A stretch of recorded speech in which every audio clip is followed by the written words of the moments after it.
Hello everyone, welcome to your channel unique study hub by Neha. This is Neha. तो कैसे हैं आप सब? होप सो सब बढ़िया होंगे। तो गाइस, आज हम करेंगे हिंदी पेडागोगी के टॉप 15 क्वेश्चंस और ये 15 क्वेश्चंस आपके सीटेट के लिए बहुत ज़्यादा इंपॉर्टेंट रहेंगे।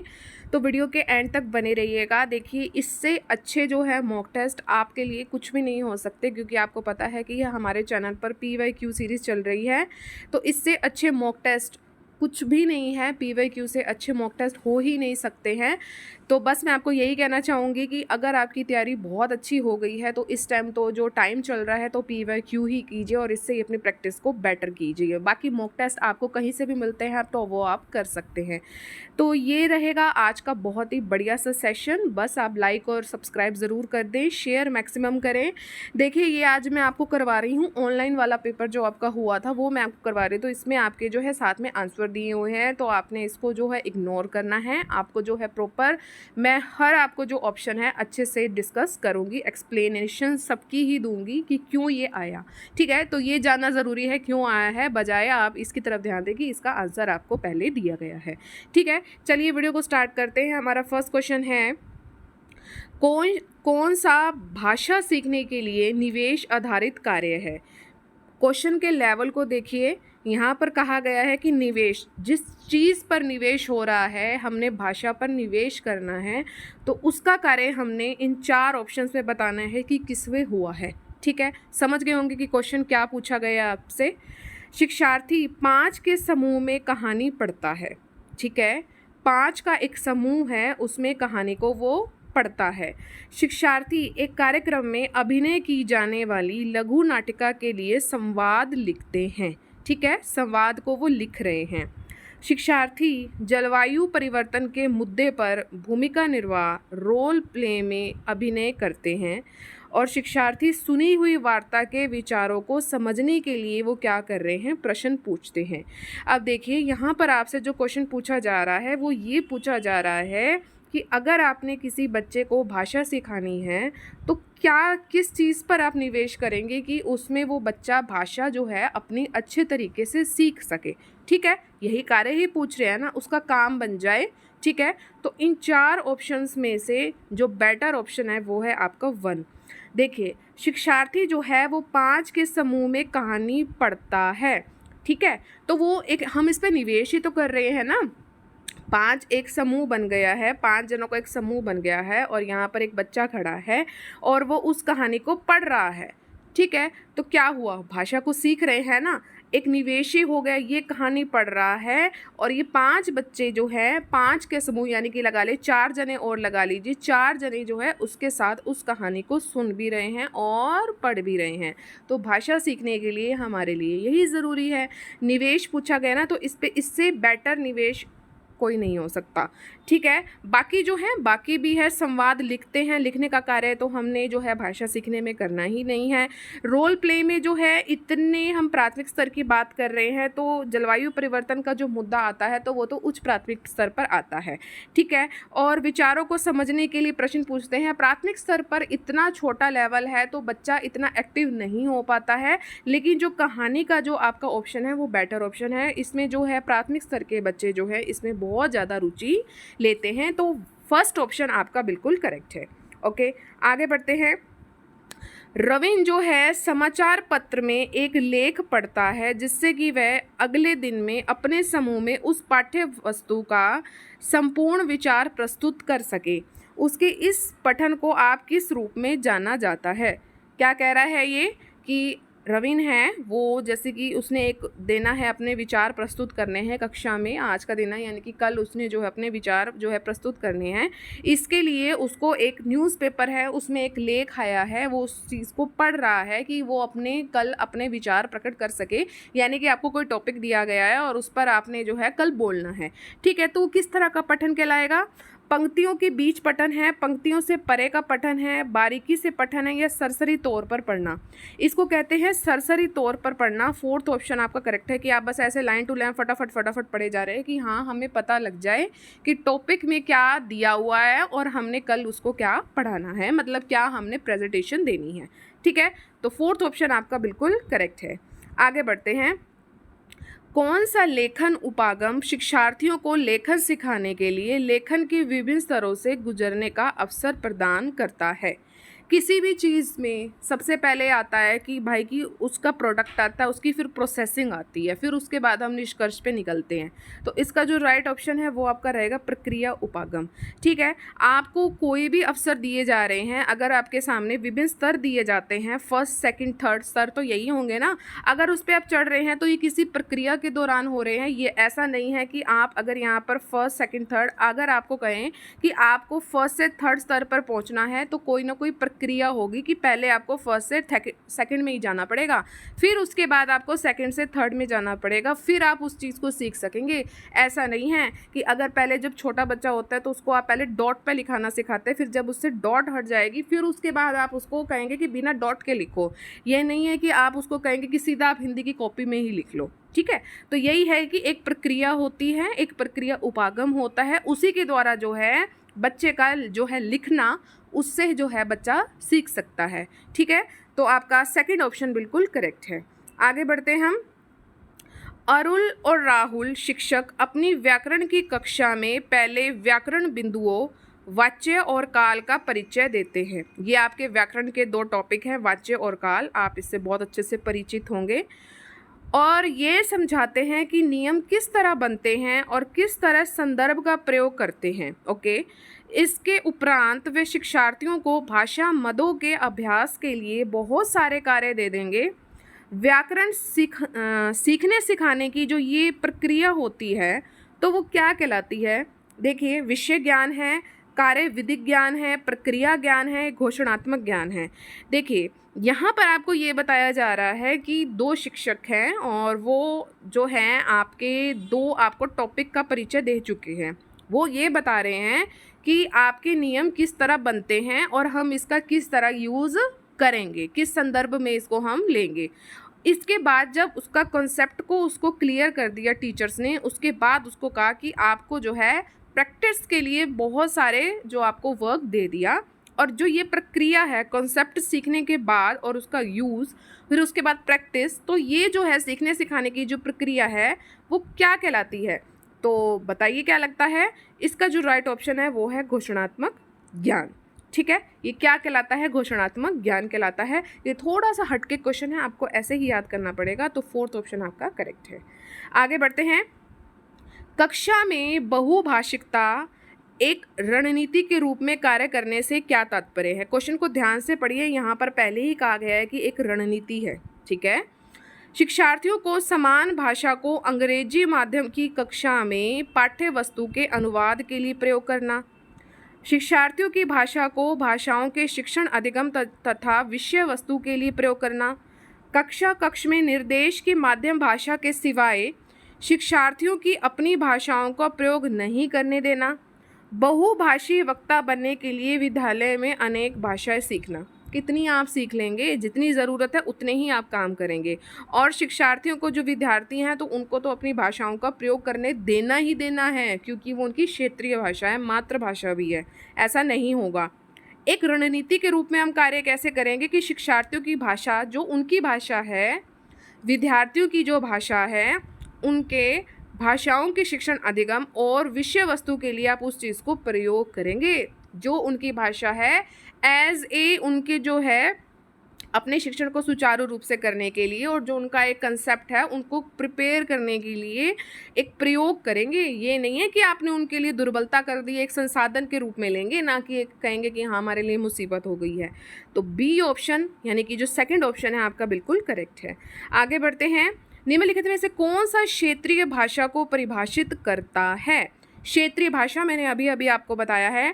क्षेत्र में भाषा की वाक विशेषताएं और देश अथवा राज्य की भाषा हो गई, क्षेत्र की भाषा लिपि के साथ, और क्षेत्र की लिखित भाषा और साहित्य।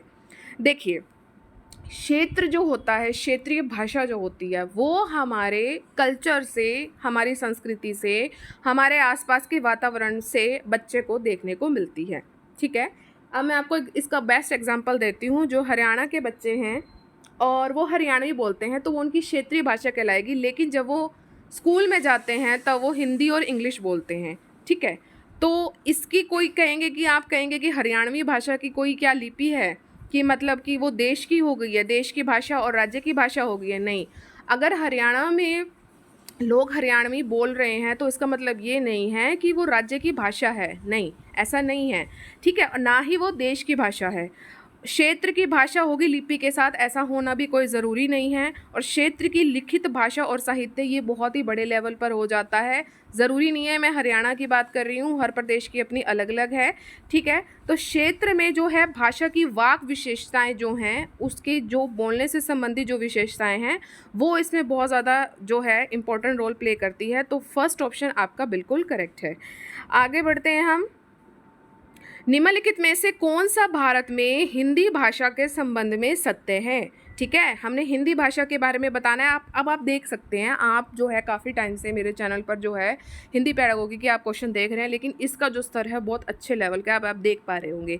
ये भारत की राष्ट्रभाषा है, ये शिक्षा में समान द्वितीय भाषा है, ये भारत की सह राज्य भाषा है। इसमें ऑप्शन ऐसे नहीं दिए हुए हैं, देखिए इसमें for the question dispensary founding question answer, ये इसमें आपको कहूँगी कि इसमें प्रॉपर जो है ऑप्शंस नहीं दिए गए, इसके लिए आपको मार्क्स दिए गए थे, ठीक है। तो इसको हम स्किप करेंगे। आधारभूत अंत्य व्यक्तिगत संप्रेषण कौशल डैश है, भाषा का वर्तमान में प्रयोग करते हैं। जो अंत्य व्यक्तिगत संप्रेषण कौशल है वो वर्तमान में उस चीज़ का प्रयोग करते हैं। उस स्तरीय चिंतन के लिए भाषा का प्रयोग करते हैं। अमूर्त विचारों और संकल्पनाओं को प्रकट करने के लिए भाषा का प्रयोग वो कर रहे हैं। विषय पर वैज्ञानिक शोध के प्रतिवेदन, जिसको रिपोर्टिंग के लिए कहते हैं, उसके लिए वो भाषा का प्रयोग करते हैं। क्या है ये? अंत्य व्यक्तिगत, यानी कि खुद से जो है आप संप्रेषण कौशल कर रहे हैं, तो इससे हम क्या कर रहे हैं, भाषा का हम वर्तमान में क्या कर रहे हैं, हम उस चीज़ का प्रयोग करते हैं, ना कि हम उस स्तरीय चिंतन के लिए भाषा का प्रयोग कर रहे हैं। उस स्तरीय चिंतन क्या मतलब, जब आप बहुत बड़े हो जाएंगे ना तब उस चीज़ की आप बात कर सकते हैं। हम यहाँ पर प्राइमरी लेवल का पढ़ रहे हैं, तो इतनी जो है सोच बच्चे में नहीं उत्पन्न होती, और अमूर्त विचार संकल्पनाएं उनको प्रकट करने के लिए भाषा का प्रयोग कर रहे हैं। अगर ये क्वेश्चन पेपर टीजीटी लेवल का होता तो मैं आपको बोलती कि हाँ भाई कि हम इसका ऑप्शन थर्ड लगाएंगे, लेकिन इसका जो फर्स्ट ऑप्शन बिल्कुल करेक्ट है कि भाषा का हम वर्तमान में प्रयोग करते हैं। देखिए लेवल के अकॉर्डिंग भी आपको जो है आंसर देना होगा। निम्नलिखित में से कौन सा संकेत भाषा के संबंध में सत्य है? संकेत भाषा, यानी कि आपने एक संकेत दे दिया, सत्य है। संकेत भाषा का व्याकरण नहीं है, संकेत भाषा का व्याकरण होता है। संकेत भाषा जो है भाव भंगिमा का समूह है। संसार भर में केवल एक ही संकेत भाषा का प्रयोग होता है। केवल आ गया है, नेगेटिव टैग वर्ड आ गया है, इसको यहाँ से हटा दीजिए। ऐसी कोई भी भाषा नहीं है जिसका कोई व्याकरण नहीं है, तो इसका भी संकेत भाषा का अपना एक व्याकरण होता है। तो सेकंड ऑप्शन आपका इसमें बिल्कुल करेक्ट है। आगे बढ़ते हैं हम। निम्नलिखित कथनों में से कौन सा भाषा की कक्षा में साहित्यिक पाठ्य सामग्री के शिक्षण के संबंध में सत्य नहीं है? यहाँ पर आपको नहीं बताना है। साहित्यिक पाठ्य सामग्री का प्रयोग व्याकरण शिक्षण के लिए ही किया जाना चाहिए। साहित्यिक पाठ्य सामग्री की सराहना आनंद तथा मज़े के लिए होती है। साहित्यिक पाठ्य सामग्री समालोचनात्मक चिंतन का विकास करती है, बिल्कुल करती है। जो आपकी साहित्यिक पाठ्य सामग्री होती है ये आपकी जो है समालोचनात्मक चिंतन का विकास बिल्कुल करती है, और इसको अगर आप पढ़ते हैं तो उसमें आपको पढ़ने में मज़ा भी आता है। लेकिन इस सामग्री का प्रयोग आप केवल व्याकरण शिक्षण के लिए ही किया जाना चाहिए, ऐसा ज़रूरी नहीं है। तो ये गलत है, आपका फर्स्ट ऑप्शन आपका करेक्ट है। ठीक है, आगे बढ़ते हैं हम। पढ़ते समय वह शब्द पहचानती है किंतु स्वयं से उसे प्रयोग करने में समर्थ नहीं है। इस शब्द भंडार को आप किस रूप में जानते हैं? ध्यान से पढ़िए क्वेश्चन को। पढ़ते समय वह शब्द पहचान जाती है किंतु स्वयं से उसे प्रयोग करने में समर्थ नहीं है। जब वो पढ़ रही है उस चीज़ को वो पहचान पा रही है, लेकिन जब उसको कहेगी आपको उसका प्रयोग करना है तो उसमें समर्थ नहीं है। इस शब्द भंडार को आप किस रूप में जानते हैं? ये आपका सक्रिय शब्द भंडार है, निष्क्रिय शब्द भंडार है, श्रवण शब्द भंडार है, या पठन है? बताइए।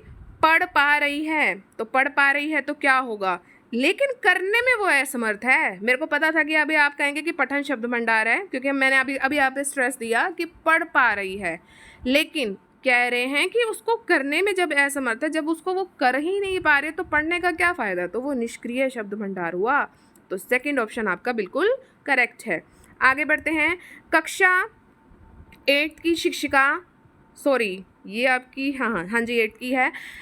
शिक्षिका अपने शिक्षार्थियों को पाठ पढ़ाने के अनुवर्ती कार्य के रूप में क्रम से कहानी की घटनाओं तथा विचारों को लिखने के लिए कह रही है। तो वो क्या कर रही है? अपने शिक्षार्थियों को उपविषय वस्तु के निर्माण के लिए कह रही है, अपने शिक्षार्थियों को कहानी दोबारा पढ़ने के लिए कह रही है, उनके लेखन कौशलों को पुनर्बलन दे रही है, या उनके कौशल को याद करने में बढ़ावा दे रही है। क्या क्वेश्चन है कि शिक्षिका अपने शिक्षार्थियों को पाठ पढ़ाने के अनुवर्ती कार्य के रूप में क्रम से कहानी की घटनाओं और विचारों को लिखने के लिए कहती है। अब लिखने के लिए कह रही है तो ऑब्वियस सी बात है कि उसकी जो विषय वस्तु है वो खुद से निर्माण करने के लिए कह रही है वो बच्चे को। अगर वो कहानी को लिखने के लिए कह रही है, क्रम से लिखना है, तो क्या होगा, जो उसकी विषय वस्तु है उसको निर्माण करने के लिए वो बच्चे को कह रही है कि अब आप खुद कीजिए।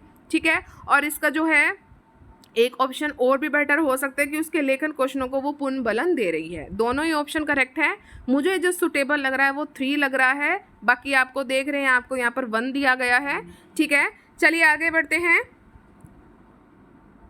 निम्नलिखित में से आप किसे प्रमाणिक सामग्री के रूप में स्वीकार नहीं करेंगे? यहाँ 4 ऑप्शन आपको दिए गए हैं। प्रमाणिक सामग्री आपको कौन सी नहीं लग रही है? पत्रकारिता से एक कार्टून, समाचार पत्र में एक विज्ञापन, ये प्रमाणिक नहीं है।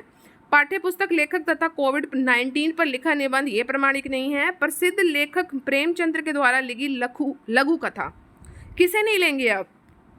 प्रमाणिक सामग्री के रूप में आप किसे नहीं लेंगे? तो आप नहीं लेंगे कोविड-19 पर लिखा जो निबंध है ना, उसको नहीं लेंगे। ठीक है, 3rd ऑप्शन आपका यहाँ पे करेक्ट दिया गया। प्रमाणिक सामग्री के रूप में हमने दिखाना है। ठीक है, तो ये वाला जो होगा ये निबंध आपका जो है नहीं हो सकता, क्योंकि वो तो उसी की जब ये कोविड-19 आया था तो ये उसी के, जब हमारा जो आपके सर्कमस्टांसेस थे उसी पर ये चीज़ लिखी गई थी, तो ये प्रमाणिक नहीं है। अब तो नहीं है ना, हम 2023 में बैठे हैं तो अब तो नहीं है ना। निम्नलिखित में से कौन सी भाषा शिक्षक की संकल्पना नहीं है? नहीं पूछा गया आपसे। व्याकरण अनुवाद विधि है, ध्वनि की तरंग लंबाई है, प्रथम भाषा का हस्तक्षेप है, त्रुटि शुद्धि है। बताइए, शिक्षा की संकल्पना नहीं है। इसका राइट ऑप्शन आप कमेंट सेक्शन में लिखेंगे, क्योंकि बहुत अच्छे लेवल का ही क्वेश्चन दिया गया है। 4 ऑप्शन पढ़ लीजिए और बताइएगा।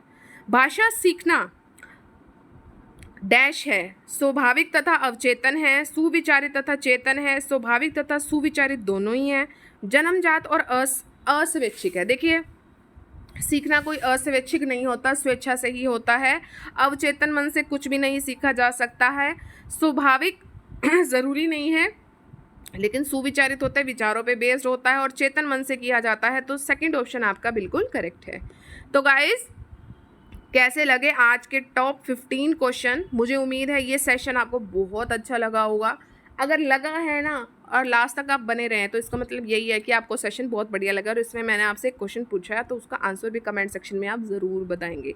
ठीक है, चलिए, maximum like, share and subscribe आप ज़रूर कीजिए। सब्सक्राइब का रेड बटन उसको ज़रूर प्रेस कीजिए, ऑल पर ज़रूर क्लिक कीजिए, ताकि मेरे चैनल पर जितनी भी वीडियोस आएँ उसकी नोटिफिकेशन आपको टाइम टू टाइम मिलती रहे।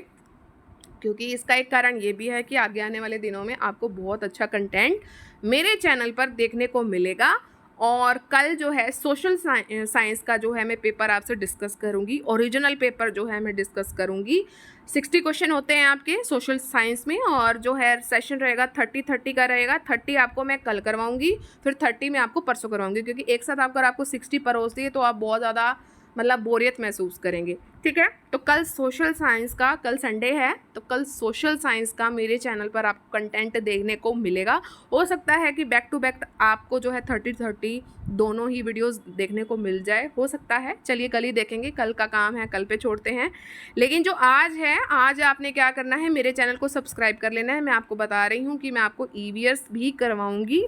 EVS के भी अच्छे जो आपके प्रीवियस ईयर क्वेश्चन में जो क्वेश्चन आए हैं मैं आपको ज़रूर करवाऊंगी। वो करने आपके लिए बहुत ज़्यादा ज़रूरी हैं। और साथ में आपको 2 पेपर जो हैं, अभी मुझे इतना ही मिला है, मैं कोशिश कर रही हूँ कि मुझे कहीं से मिले, क्योंकि आपको पता है कि नया चैनल है उसको ग्रो करने में भी टाइम लगता है क्योंकि मैं अकेली हूँ, मैं हाउसवाइफ हूँ, ठीक है। मैं अपनी खुद की भी प्रिपरेशन कर रही हूँ आगे की। ये इसलिए आपकी एक हेल्प हो रही है कि हाँ, कि मेरा ये सीटेट क्वालिफाई है, मुझे थोड़ी ज़्यादा आपसे नॉलेज है कि इसके बारे में मुझे थोड़ा सा पता है कि जिनका क्लियर नहीं हुआ है, ठीक है। तो एक हेल्प है आपके लिए, लेकिन एक अच्छे लेवल की तैयारी करने के लिए आप ज़्यादा से ज़्यादा मॉक टेस्ट दीजिए। मैंने भी उसी तरह ही तैयारी करी थी और PYQ को मैंने अपना बेस बनाया था, तभी मैं इस पर ज़्यादा आपके लिए फोकस कर रही हूँ, ठीक है। चलिए मिलेंगे अपनी नेक्स्ट वीडियो में। Till then thank you so much for watching. Bye bye guys and take care.